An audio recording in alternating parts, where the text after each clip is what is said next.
कक्षा 10 अध्याय नंबर 1 वास्तविक संख्याएं प्रश्नावली 1.1 क्वेश्चन नंबर 5 दे रखा है।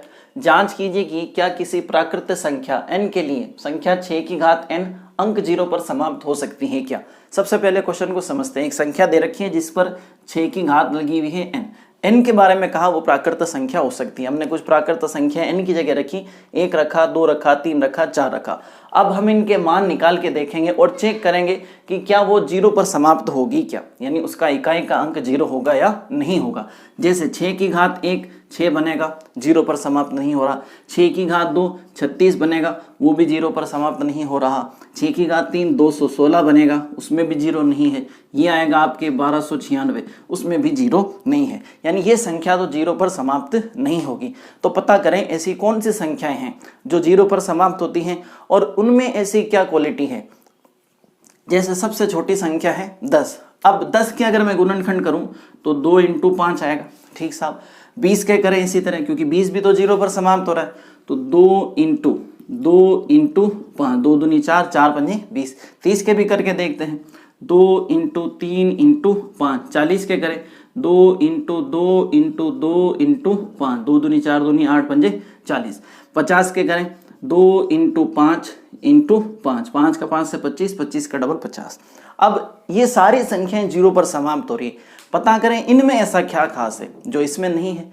तो देखें 2 और 5 ये बनाते हैं 10। बाकी संख्याओं के गुणनखंड में भी आपको 2 और 5 मिलेंगे। जैसे ये रहा 2 5, ये रहा 2 5, ये 2 5 और ये 2 5। तो सारा का सारा कमाल जो है वो 2 और 5 का है। क्योंकि देखिए 2 पंजे कितना होगा 10, 10 का आप 2 से गुणा करेंगे तो वो 20 बन जाएगा। आप 3 से करें वो 30 बन जाएगा। आप 4 से करें 40 बन जाएगा। आप 5 से करें वो 50 बन जाएगा। तो कुल मिला के सारा कमाल किसका है 2 और 5 का। अब 6 के गुणनखंड में 2 और 5 है या नहीं वो चेक कर लें। 6 के गुणनखंड क्या होंगे 2 × 3, 2 तो है लेकिन कमी किसकी है 5 की। इसी वजह से ये संख्या चाहे जितनी कोशिश कर ले 0 पर समाप्त नहीं हो पा रही। क्वेश्चन समझ में आ गया।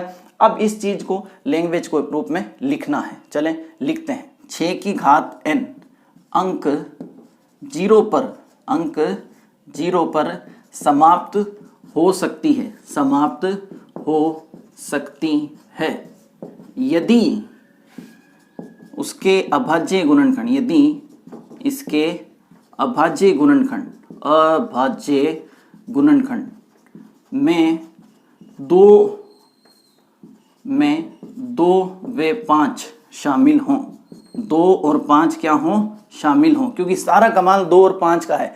अगर ये लोग होंगे तो ये 0 पर समाप्त हो पाएगी, वरना मर्जी जितनी कोशिश कर ले ये 0 पर समाप्त हो ही नहीं सकती।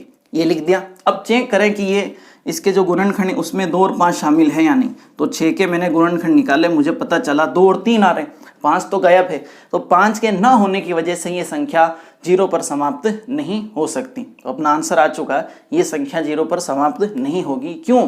क्योंकि इसमें 2 और 5 आने थे, आया खाली 2, 5 गायब है। इस 5 की वजह से ये 0 पर समाप्त नहीं हो सकती, 5 के ना आने की वजह से। तो अगला लिखेंगे 5 6 के अभाज्य गुणनखंड में